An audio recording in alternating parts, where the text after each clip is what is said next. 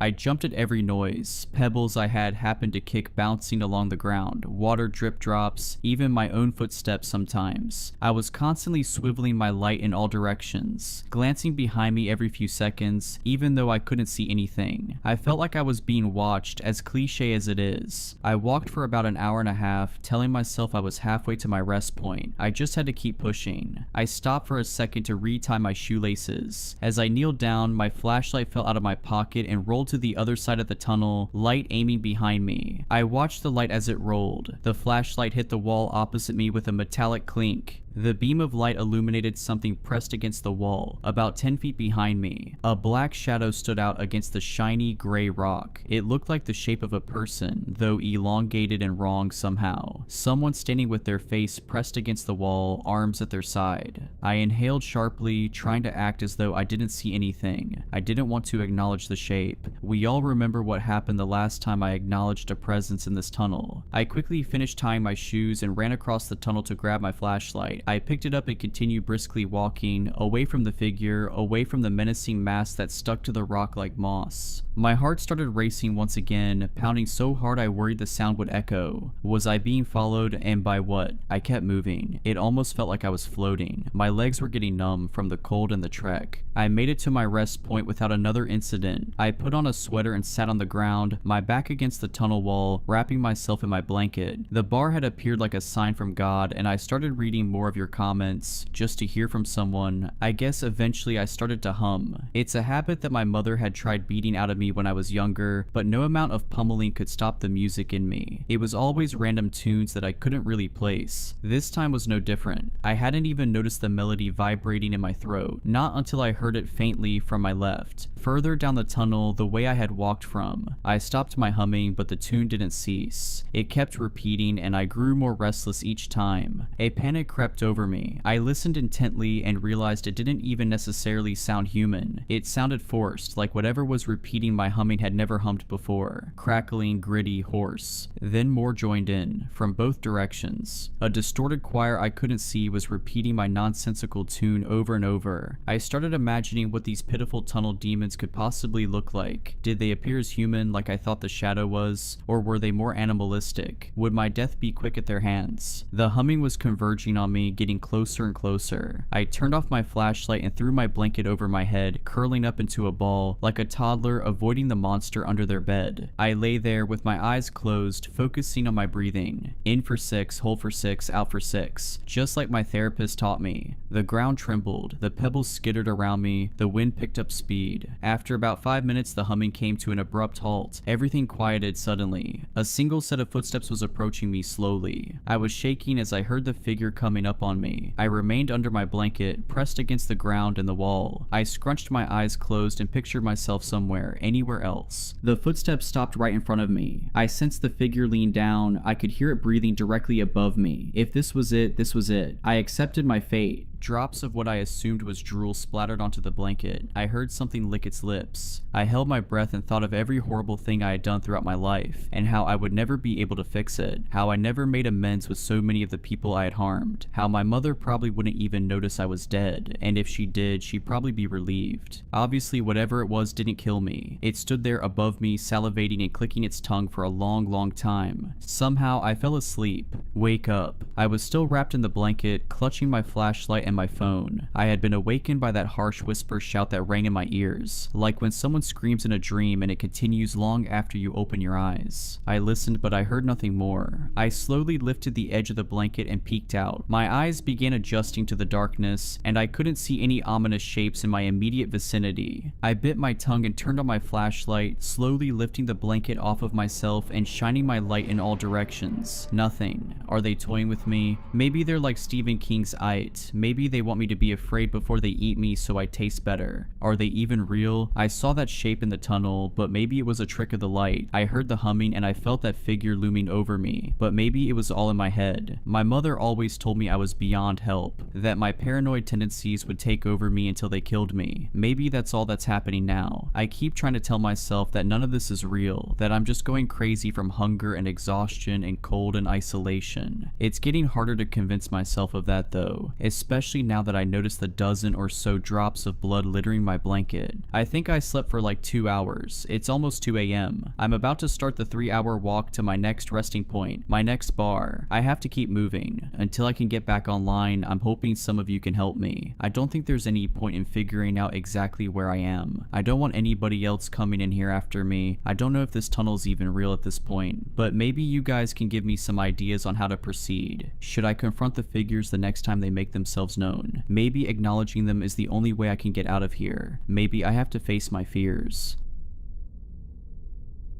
There is a certain shop called Fleur in New York City where magical objects can be purchased, rented, stored, or utilized, but only if you have extraordinary means and the right connections. It isn't the sort of place you can simply walk into. Customers can only gain entrance through referral, and all visits are by appointment only. I'm what you might call nouveau riche. No Vanderbilts or Astors populate my family tree, but I've done well for myself, and in the end, money is money. I manage a few important funds, and many of my clients have powerful ties that go back to the days of New Amsterdam. It was one such client that made an introduction for me at Fleur. There was no email or even a phone call, simply a red envelope that arrived with a white card inside listing my name, an address in Manhattan, and an 8 p.m. appointment. The calligraphy was elegant and precise. It was August, hot, and the sun was just setting behind the tall buildings to the west. I arrived promptly, as I always do, to find a 3-story building built of brown bricks. 2 Grecian columns bordered a white door a few steps above street level, but the place was otherwise unpretentious, ordinary even. I knocked once and heard footsteps shuffling slowly toward the door, which soon opened to reveal a woman in her 50s dressed plainly in jeans and a loose-fitting white shirt.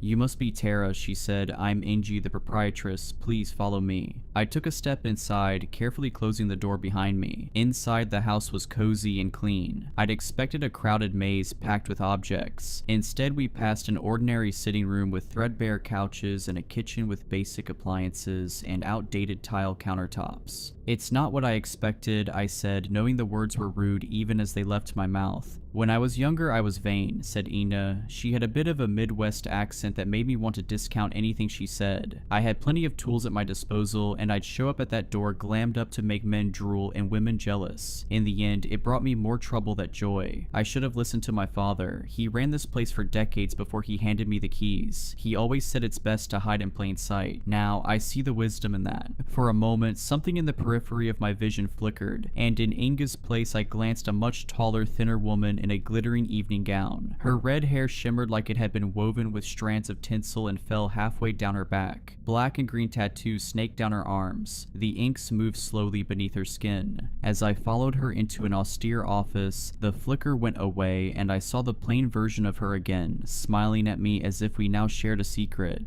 "So," she said, "I'm aware of your situation. I sympathize." "Do you have children?" I asked, and she shook her head. "I've never wanted them," she said. "It complicates this line of work. Certain clients see fit to threaten your family's safety if they can't get what they want. Things get quite ugly." She said this with an air of someone who'd crossed many dangerous people and come out on top. I thought it best not to inquire further. "I've tried all the normal methods," I said. "Hormones, IUE, IVF. I was trying not to betray any emotion, but I felt my chest constricting. I'd hate myself if I cried in front of this stranger. I just thought if maybe you had some kind of ointment maybe, or a charm." Jesus, I can't believe I'm saying this out loud. She held out a hand, gesturing for me to do the same. Then she took hold of my wrist and spit in my open palm. I tried to draw it back, but her grip was far stronger than it should have been. She rubbed her thumb in small circles all around my skin until the spit was spread evenly. Then finally, she released me and slowly nodded. "Unfortunately, none of the usual methods will work in your case," she said. "There's something blocking you."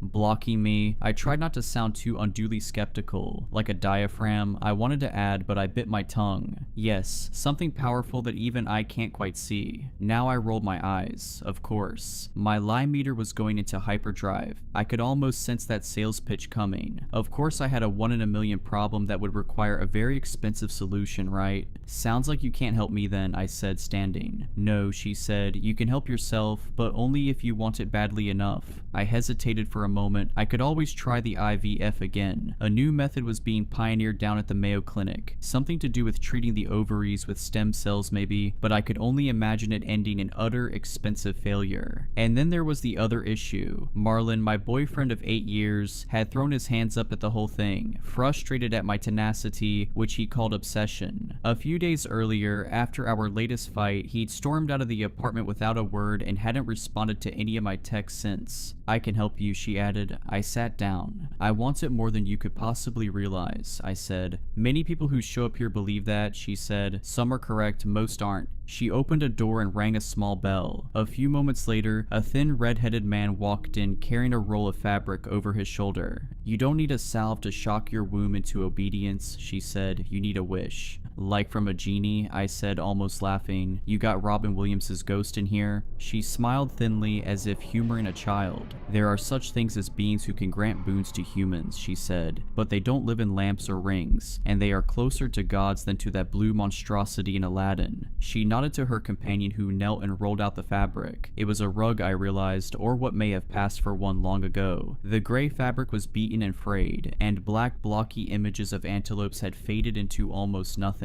The rug is from the Ubaid period, roughly 4800 BCE, explained Inga. Even were it not charmed, it would be one of a kind amongst the oldest textiles in existence. By the same token, it's likely that it had survived for so long precisely because of its supernatural qualities. I had to stop myself from making a joke about magic carpets. Inga looked deadly serious now. In the popular imagination, magical objects are portrayed as easy fixes, said Inga. A lamp you rub or a sword that slices through stone, a carpet that flies. In reality, most enchanted objects can only be activated through extreme effort and determination. They're merely a foot in the door to seeking supernatural aid. The true effort comes from the seeker. So how does it work? I asked. To contact the being tied to this rug, you must kneel on it for 3 days and nights. During that time, you may not sleep, eat, or drink. If you have proven the strength of your resolve after 3 days, the spirit will visit you in your desire. And I can wish for anything. Most wishes are acceptable, but it's good to know ahead of time that there are limits. You cannot use the wish to kill a living thing or to negate the wish of another. Such things are against the nature of the spirit. It is a generous being by nature, looking to grant the heart's desire of the worthy. My wish is worthy, I said. She nodded. You will need time to prepare, she said. I have a room here that I'll set up for your trial. As I said, you will need to be here for 3 days. Come well nourished and hydrated just after a full night's sleep. Wear loose, comfortable clothes. She paused. Some clients choose to bring an adult diaper. You've got to be kidding me. I couldn't help but mutter, but she did not smile. The cost is $5 million per day, she said, non-refundable. I raised my eyebrows. I was told money wouldn't be an issue, she said. It's not, I said, regaining my composure. I would have to sell some of my crypto holdings, the easiest asset to liquidate on short notice. I started to assess the tax implications in my head. Good, she said, then we'll set a date. I was able to clear a few days in October for the trial. I told my coworkers I was headed to St. Bart's to do a little beach time. Though I hadn't taken a vacation in years, no one questioned it. If anything, they were glad, telling me it seemed like I could use it. I'd developed a reputation as highly intense, a ballbuster. I think everyone was happy to get a break from me for a few days. I did finally hear from Marlon. He called to let me know he was coming for his things and that he hoped I wouldn't be there when he arrived. It hurt to lose him, but I told myself I was better off moving forward alone. Perhaps I just didn't want to endure the embarrassment of explaining my visit to Fleur and the trial awaiting me. If anything, Marlon was even more of a skeptic than I was, but he wasn't the kind of person who really truly wanted anything. He'd gone along with the baby plan partly because of me and partly because it was the thing people did. But I know he never really fantasized about holding a newborn in his arms, taking joy in her little coos and laughs. He was simply along for the ride until things got too hard, and then he wasn't. It was all for the best. If the wish worked as promised, I wouldn't need Marlon or any man. The baby would be all mine. In the days leading up to the trial, I did everything I could to prepare. I caught up on sleep, ate at a small caloric surplus, and did a daily yoga routine to loosen my joints. Embarrassingly, I also prayed to a small statue of Mary my mother had given me as a girl. It was one of the few objects I'd kept from childhood, and I certainly wasn't Catholic anymore, but it felt like it wouldn't hurt. Finally, the day came. I arrived at Fleur and ascended the steps. The door opened before I could even knock, and Inga gestured for me to enter. She was dressed in a sort of white linen uniform with a tan apron. She might have looked at home in a day spa. Indeed, she handed me a glass of ice water with a cucumber floating inside. It's important to hydrate and best to empty your bladder before you go in, she said. Then looking me in the eye, she added, Is your resolve as strong now as when we last met?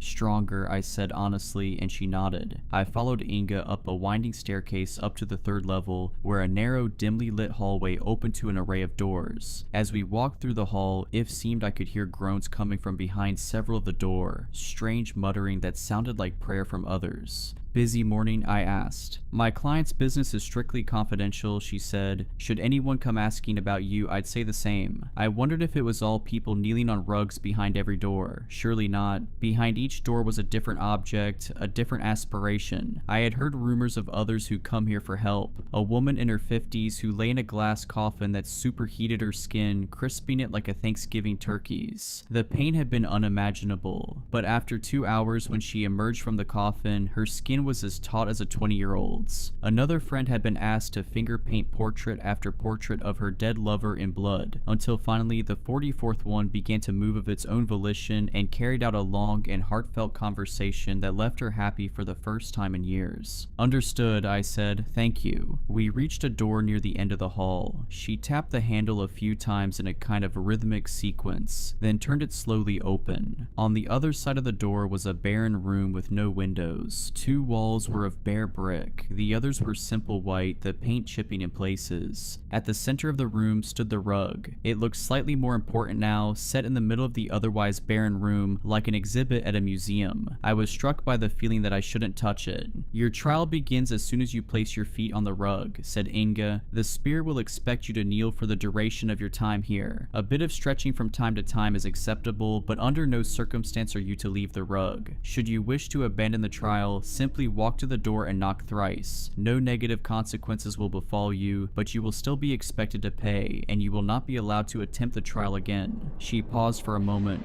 I should have asked this before, she said, but as I mentioned, there's some kind of blockage preventing you from having a child. Do you have enemies? Someone who would care enough to curse you? I tried to think. I'd upset plenty of people in my life, especially at Word. I had ruined certain companies, effectively putting my boot on their necks when they showed the first signs of weakness. I'd sparked selling frenzies that tanked stock prices and ruined small financial empires. An angry tech bro had once pelted me with a milkshake as I left the office. I don't think any of my enemies believe in this stuff, I said, and she nodded. Good, she said. The trial begins now. She walked outside, closing the door behind her, and though I was now the only person in the room, I didn't feel alone at all. The rug had a presence to it, I realized, just not necessarily a human one. Slowly, I removed my heels and circled the rug. The floor was frigid against my bare feet, cold enough to be uncomfortable, yet I found it difficult to will myself to step onto the fabric. Finally, I shook my head. I was being stupid. I would get on the rug. I had never shied away from anything simply because it was hard. This time would be no different. The first few minutes were unremarkable. I knelt on the old fabric and stared blankly at the wall. Years of classes, yoga, barre, Pilates, etc. had trained me for this moment. If anything, when I closed my eyes, I could pretend that I was simply holding child's pose for a bit longer than usual, and that I'd soon be hitting the shower and indulging in a green smoothie. As time wore on, it became harder to maintain this fantasy. My muscles began to ache, and I shifted to other sorts of kneeling, sometimes with my torso elevated, sometimes lying forward and touching the rug with my fingertips. Initially, the rug had seemed to possess no smell, and I imagined it had dissipated over the course of millennia. Now though, with my mind emptied and my senses heightened, I caught notes of odd scents, a kind of burnt one emanating from the black dye and a musky, earthen one from the fabric itself. Did they have sheep back in the olden days of the Fertile Crescent, or had this been woven from the hair of some other animal? The pain became worse. My lower back and knees throbbed. How long had I been kneeling now? Surely not more than a few hours. Was I really ready to endure this for days? I'm going to stand and stretch now, I said, feeling like an idiot. I hope that's okay. That doesn't break the rules, right? There was no response, and I felt extra stupid. Okay, I asked one last time. Looking up, I seemed to spy a haze of something at the far end of the room near the wall in front of me. An old woman was sitting in a chair knitting. For a moment, she looked up from her work and met my eye, then she slowly nodded, giving me permission. Carefully unbending my knees, I stood. The relief was immediate. The fire that had been burning in my joints went out as if doused with a bucket of water. This is still the easy part, said the old woman quietly from the far side of the room. If you don't have the will to continue, better to quit now. There's no prize for quitting halfway or even at the 3/4 mark. You've never met anyone with a will like mine, I said. She snorted a little and went back to her knitting. Kneel, she said quietly, and then she disappeared. The pain grew worse, and if it was just pain, it might have been easy, but your mind plays tricks on you when you hurt. It'll tell you that you're doing permanent injury to your knees and ankles. It'll ask if the tingling sensation in your toes is nerve damage. Could your spine itself be in jeopardy? Will you still be able to walk at the end of all this? But through all of it, I didn't stop kneeling. Every time an intrusive thought arose, I made myself think of my daughter. At times, it was almost as if I could see her. In the vision though, she wasn't a baby, but a woman fully grown, perhaps even my same age. She stood behind the old woman, a hand on her shoulder. She stared at me as if looking for something, perhaps wondering if I'd soon give up, if she'd never come to exist. This wasn't the first time I'd seen my daughter. Since I was a teenager, I've had vivid dreams about her, us at high tea in matching dresses arguing the merits of English breakfast and Earl Grey, me at her college graduation, my eyes welling with tears as she collects her Princeton diploma, me popping a bottle of champagne to celebrate her putting the down payment on her first apartment, a little one-bedroom in Brooklyn. It was all so clear that it seemed inevitable, like the dreams were a reality just waiting for me once I reached the proper time. I knew I was destined to become the mom that my own mother never was. Yes, my mother was a disaster. She'd moved to New York from rural Virginia, assuming she'd be discovered by some producer at the cafe where she worked and book her ticket to Broadway. Every morning she spent an hour in the mirror preparing for her big break, but it never came. Instead, there was only an endless procession of men, some with promises of fame and fortune, but mostly just a string of losers that grew increasingly dangerous. I don't like to talk much about that period of my life, except to say that it was terrible and not something I'd wish on anyone. It all ended when I was 12 and came home from school to find her half dead off a bag of gray powder, lying on the couch beside her fully dead boyfriend. I went to live with one of her cousins in Brooklyn after that. She had 2 daughters of her own and worked almost constantly. To her credit, I wasn't treated any worse than her biological children, but that's not saying much. At best, we were all seen as burdens, but at least I was safe. I suppose it made me tough and eager to be nothing like my mother. I grew up hating her and had very little contact with her once I stopped living at her place. At some point, I heard that she died falling from a balcony, an act that may have been self-inflicted or at the hands of a jealous boyfriend, though the truth was never discovered. I chose not to attend the funeral. I suppose I was driven to be my mother's opposite in every way. Through high school, my grades were perfect and I never dated. I told myself that when I was older, I would give my daughter the things I never had. A clean apartment looking over the park, and a stable dad who never drank and woke up early each morning to brew coffee and read the news. A mother who loved her above all other things. I looked up at the old woman. My daughter's shade stooped down and whispered something in her ear. "What?" I asked, attempting to bend my head up to look at them. I realized I barely had the strength to do so. How long had I been here now? I had no phone, no watch. The room had no windows. It could have been the first day or the second, certainly not the third. "She says that you could never love her above all other things," the old woman muttered. "You love yourself too much." Had they read my thoughts? "What does she know?" I asked. "She doesn't know me. She's not even real."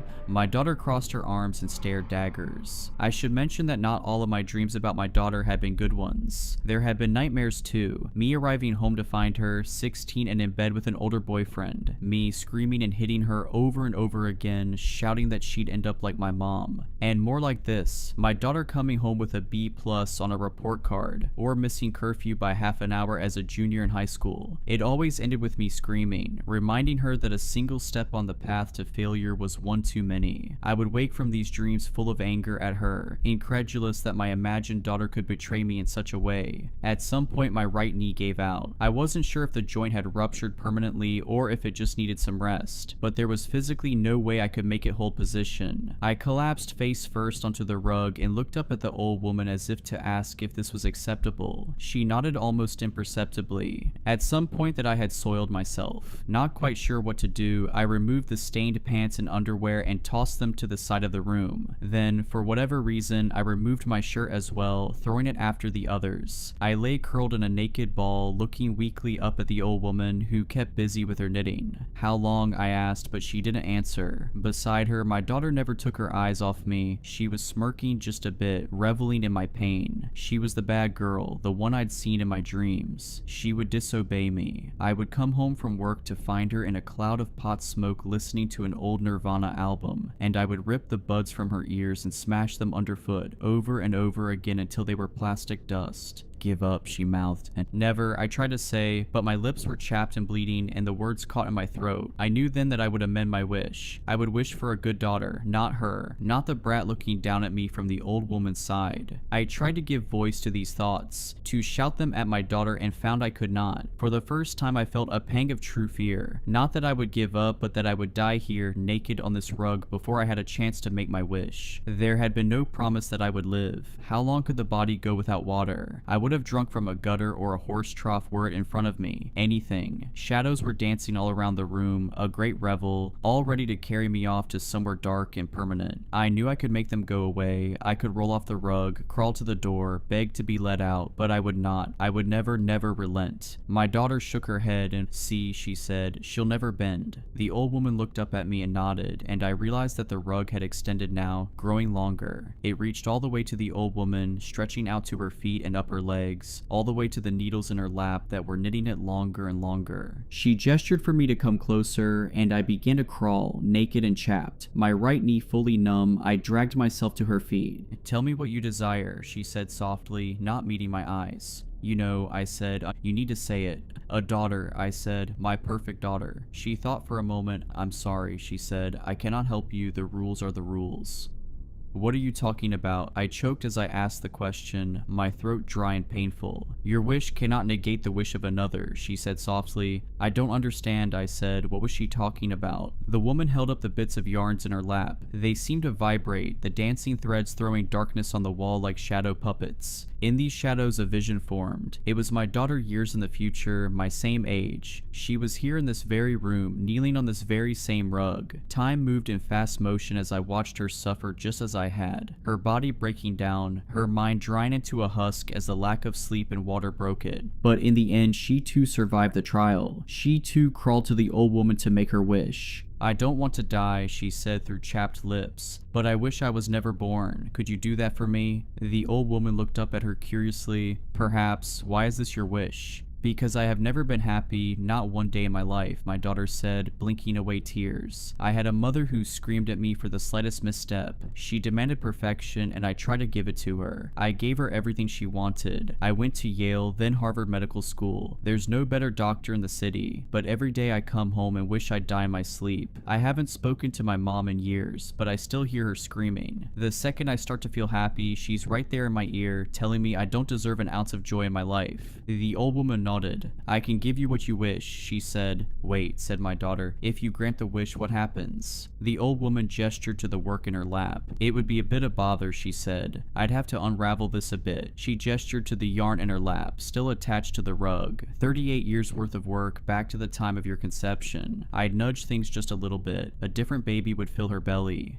"No," said my daughter, fighting back tears. "No, no, no. No one else should have to do this, to live this." She thought for a moment, then said, "I want to wish for my mother to be barren, incapable of having a child, ever dot." The old woman smiled a bit sadly and nodded. She began to pull at the thread in her lap, unraveling the rug. "Anything else?" "Yes," said my daughter. "One day I want her to find out why." The old woman looked over at me now, then over at my daughter's specter. She shot me one last cruel smile, a look of satisfaction. Then she turned and walked through the darkness of the wall. She would not return. "Do you understand?" asked the old woman. "I can't allow your wish to undo hers." "I understand." "Is there anything else I can offer you?" she asked. I shook my head. She looked up from her knitting one last time. "You may yet think of something," she said. "Come back any time. You know where to find me." Inge must have entered the room shortly after. She gave me a glass of water, which I drank desperately, and a fresh robe. She took me to a shower where I sat and cried on the wet floor. My skin was so broken that I could barely handle the lukewarm temperature. My knee throbbed but had regained a bit of its function. I saw that I would be whole again, physically at least. Since that day I've been at home, slowly repairing myself. Long baths, lunches of chicken broth and juice cut with water. But I can't bring myself to call work or anyone really. I feel that the motor has been ripped out of me, that there's nothing to make me go anymore. What is a life without a purpose? I am not someone accustomed to drifting. And of course I've been angry. At my daughter and at myself. But there's nowhere for those feelings to go. Nothing to do with them. I can't undo the mother I was in some other fabric of reality. I am stuck, but at at the same time, I have no desire to die. And lately, my thoughts have turned to my own mother, who I suppose made me this way. As I said before, so much of who I am came as a reaction to who she was. I think of the way she cackled when she was high. It was a selfish laugh, a laugh you couldn't share. Late at night, I find myself waking impossibly thirsty, but I do not drink. Instead, I kneel on the bed and stare into the darkness, and I think I see the old woman sitting there. I imagine crawling to her and whispering that I too wish my mother had been barren, that I too want her to know why. I imagine the old woman unraveling another few decades from her work to go back and fix things. And in my reverie, I sometimes hope that I won't be the last one to make this wish, that my mother will do the same, wishing her mother barren, and then on until each bad mother through the centuries is erased along with history itself, the whole rug disappearing as the old woman pulls the thread, until all traces of humanity are wiped away, leaving nothing but a pile of tangled yarn.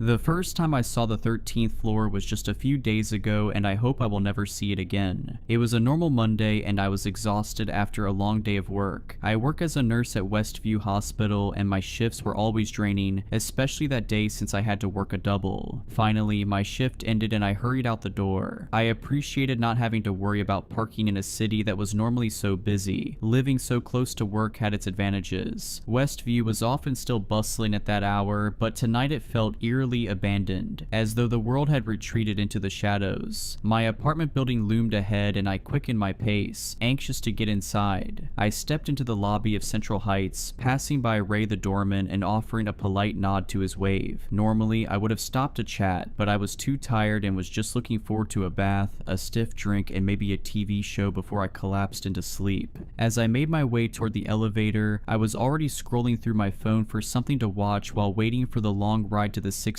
floor. I pressed the button and suddenly felt a strange sensation. The hair on my arm stood on end and I felt like I was being watched. I glanced over my shoulder but saw nothing. No one was in the lobby. Ray was still at his station, absorbed in a novel. It must have been nothing, I tried to reassure myself, yet the feeling persisted, like unseen fingers trailing along my spine. When the elevator finally arrived, I stepped in without hesitation. I quickly pressed 16 and waited. Out of the corner of my eye, I noticed something odd. A powdery white dust near the elevator console. I checked myself to make sure I hadn't gotten any on me, but there was no trace of it on my clothes or skin. Then I looked closer and saw a chalk-like smudge right on the console between the numbers 12 and 14. A disturbing chill ran through me as my hand hovered near the strange mark. I paused, processing the bizarre sight before the bell chimed and the doors opened to my floor. Shrugging off the unease, I stepped off. I walked down the hall to my apartment and sighed with relief that my day was over. As I approached my door, eager to collapse onto my couch, I rummaged through my bag. A knot formed in my stomach as I realized my keys were still at the hospital, left on the break room counter. I groaned and trudged back to the elevator, resigned to having to retrieve them. I pressed the down button, and after a brief wait, the door opened, not far from where I stood. To my surprise, I wasn't alone in the elevator. There, occupying the small space, was an impossibly large figure draped in a long white coat. Their face was hidden by a hood, and their tall, rail-thin form exuded an unsettling presence. I took an instinctive step back, disturbed by the sight, but I tried to steady myself and not stare. I considered waiting for the next elevator, yet the door wouldn't close. The figure remained motionless, its hood concealing any trace of expression as it stared impassively. Realizing I had no way to get back to my apartment without my keys, I reluctantly stepped into the elevator with the tall figure and pressed the button for the lobby. That's when something made me do a double take. Even with the giant hooded figure standing silently beside me, I noticed an extra button on the panel, a softly glowing 13. It wasn't there earlier when I'd gone up to my own floor. I noticed the 13th button bore a large imprint of white chalky powder, and I saw that the looming figure's feet were also surrounded by that same odd substance. The elevator lurched into motion as I felt a cold dread wash over me. The buttons on the panel flickered in a strange, otherworldly rhythm as the elevator began its descent. The The hooded figure beside me remained completely still, filling the confined space with an oppressive silence. I felt its unseen gaze upon me, its face forever obscured by the hood. My breath caught when the elevator slowed and the digital display above the doors flickered from 14 to a distorted blur, then to a number that sent a chill coursing through my veins, 13. When the doors slid open with a hollow clang, a dimly lit hallway unfolded before me, a place that didn't belong in my building. Thick, damp air spilled out, carrying the scent of old dust mixed with a trace of something metallic. My heart pounded as the figure stepped forward with an unnervingly fluid grace. Pausing in the doorway, it slowly turned its hooded head in my direction, as though silently inviting me to follow. I stood rooted to the spot, unable to move. My legs refused to budge as my mind screamed for me to run, to shout, to do anything other than step further into that dark, unnatural space. Suddenly, I felt lightheaded and tried to steady myself against the elevator wall, but before I knew it, I crumbled to the floor, unconscious. When I came to, I sat up abruptly and nearly screamed, only to realize that I was still in the elevator. It had descended back to the lobby, and the strange hooded figure was nowhere to be seen. I had no idea how I passed out. Perhaps I was more exhausted than I thought, yet it had felt so real, too real. I'd never experienced such a vivid nightmare before. As I stepped out, I glanced back at the elevator panel one last time and noticed a faint smudge of white powder near it. Shaken, I left and headed back to work to retrieve my keys. When I got back to my building, Ray commented on how stressed I looked. I told him it was nothing more than bad nerves after a long day. He nodded and I pressed on. Yet when I arrived at the elevator again, that inexplicable, unsettling feeling returned. Despite how late it was and how tired I felt, I decided to take the stairs. I was sweating and utterly exhausted after the climb, but eventually I reached my apartment. I chose to forgo the bath in favor of a quick shower and then went straight to bed. The next morning on my way to work, I was disturbed to see paramedics gathered outside the building. Approaching Ray, I asked him what had happened. His face was drawn, his usual smile absent. Leaning in closer and lowering his voice, he said, "It's Mrs. Donovan from 1406. They found her this morning when she didn't answer her door. Her daughter called worried when she couldn't reach her." A chill ran through me. What happened to her? "Nobody knows for sure," Ray replied, glancing toward the paramedics. "The police say it looks strange. There are no obvious signs of what killed her, but..." He hesitated, shifting uncomfortably. "They mentioned she was covered in some kind of white powder, like chalk or something. I've never seen anything like it in my 30 years here." The world seemed to tilt beneath me. White powder, just like in the elevator, just like in my nightmare. "Did you know her?" Ray asked, noticing the pallor in my face. "Not really," I managed to say, my mouth suddenly dry. "I only passed her in the halls sometimes." I tried to recall her face, but all I could conjure was a vague image of an elderly woman with silver hair who always nodded politely when we crossed paths. "They're saying it might have been sudden cardiac arrest, but who knows," Ray continued. "Poor woman, living alone all these years after her husband passed. At least it was quick, whatever it was." I nodded mechanically, my eyes fixed on the elevator doors. I thanked Ray for the information and mentioned that I had to get to work. Yet deep down, I felt disturbed. I had wanted to dismiss the unsettling news about the tenant found dead, but with that bizarre substance mentioned, it was eerily similar to what I'd seen with that tall hooded figure. The thoughts clung to me, refusing to let me find any peace. The rest of my workday passed in a hazy blur, and I felt detached from everything as I struggled to process the bizarre events of the previous night. I hurried home with anxious dread gnawing at the back of my mind. Arriving back at my apartment building, I mustered the courage to approach the elevator again. The metallic door slid open with a soft ding, and though I hesitated for just a moment, I stepped inside. My eyes darted around the small, dimly lit space, half expecting shadows to flicker in the corners. Taking a steadying breath, I pressed the button for my floor while carefully scanning the panel for anything unusual. This time, the area between the numbers 12 and 14 was clean and unmarked, devoid of any peculiar chalky residue.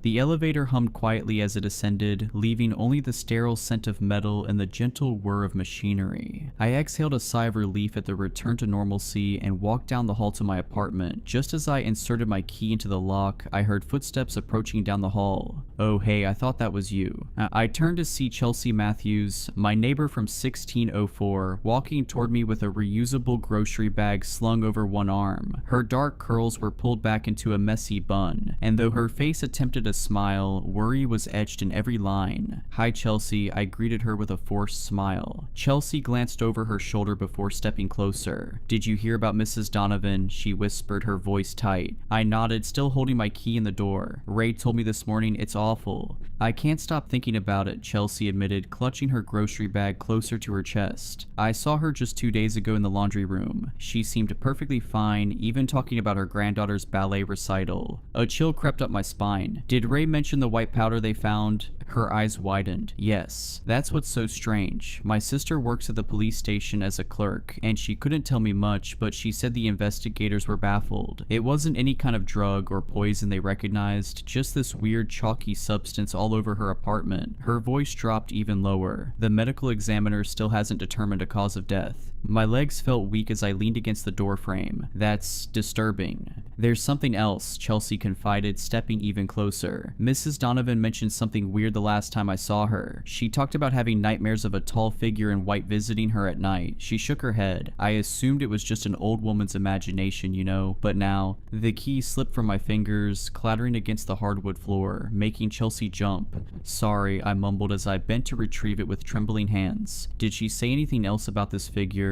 Chelsea furrowed her brow. "Just that it was impossibly tall and wore some kind of hood. She mentioned it even left marks on her floor, like footprints or something." She shrugged helplessly. "I figured it was just her medication giving her vivid dreams." My mouth went dry. "And you said this was 2 days ago?" "Yeah," she nodded. "The day before she died." Studying my face, she asked, "Are you okay? You look a bit pale." "I'm fine," I lied, forcing myself to stand a little taller. "Just tired from work. These double shifts are killing me." I fumbled with my key once more. "I should get some rest." "Alright then, take care and stay safe. I'll see you around, and don't work yourself too hard. Have a good rest of the night," Chelsea said, waving as she headed back to her own apartment. I stepped inside my apartment and released the breath I hadn't realized I was holding, my mind still echoing with all the disturbing things Chelsea had said about Mrs. Donovan and her untimely death. Pushing myself away from the door, I moved through my darkened apartment, flipping on lights as I went. The shadows seemed longer tonight, and the corners of my home appeared darker and more ominous. In the kitchen, I poured myself a glass of wine with shaking hands, spilling a few drops on the counter, though I didn't bother to wipe them up. The television droned on in the background as I curled up on my couch, wrapping myself in a throw blanket despite the warmth of the apartment. News footage of paramedics outside my building played silently, a reporter discussing the mysterious death of an elderly resident. I quickly changed the channel. Sleep proved impossible. Every time I closed my eyes, that hooded figure and the impossible 13th floor replayed in my mind. Chelsea's words about Mrs. Donovan's nightmares echoed incessantly, the same nightmares I'd had, the same figure I'd seen. Around midnight, I finally dragged myself to bed. I lay awake, staring at the ceiling and listening to the occasional creaks and groans of the building settling. My eyelids grew heavy despite my anxiety, and eventually I drifted into an uneasy sleep. I woke with a start, my alarm blaring beside me. For a moment I felt disoriented, unable to tell if I had truly slept or merely closed my eyes for a few minutes. My body felt heavy and my mind foggy as I dragged myself out of bed and into the shower. The hot water did little to wash away my unease. As I dressed for work, I found myself continuously glancing toward my door, half expecting a knock or the turn of the handle. I chided myself for being irrational, but couldn't shake the dread that had firmly taken root in my mind. My morning routine took longer than usual. Every sound startled me. By the time I was ready to leave, I was already running late. I hesitated at my door, took a deep breath, and stepped into the hallway. The corridor was quiet, with morning light filtering through the windows at each end. I locked my door and headed toward the elevator, only to freeze mid-step. There, in the middle of the hallway, stood Chelsea. I recalled that she worked at a different hospital across town, yet she was in her hospital scrubs, though they looked rumpled as if she'd slept in them. Her hair hung loose and tangled around her shoulders. "Chelsea," I called out cautiously, "are you okay?" She didn't respond at first, remaining perfectly still with her gaze fixed on the wall. Something about her unresponsive stillness sent a chill down my spine. "Chelsea," I tried again, gently reaching out to touch her shoulder. At my touch, her head snapped toward me, but her eyes remained unfocused, gazing through me rather than at me. Her pupils were dilated and her face looked unnaturally pale. "It comes at night," Chelsea whispered, her voice raspy and strange. "The shadow of death, it wears white but leaves darkness. It marks them first. The 13th floor, it's waiting there." My blood ran cold. Chelsea, what are you talking about? There is no 13th floor. I saw it last night, she continued, her voice slurring slightly. In the elevator, the button appeared, white dust, so cold. She shuddered violently. It knows who's next. I gripped her shoulders, shaking her gently. Chelsea, snap out of it. Blinking rapidly, Chelsea's eyes gradually focused. Color slowly returned to her face as confusion took over. She looked around disoriented before finally recognizing me. Why am I in the hallway? She murmured, touching her forehead and wincing. God, I have such a headache. Was I sleepwalking?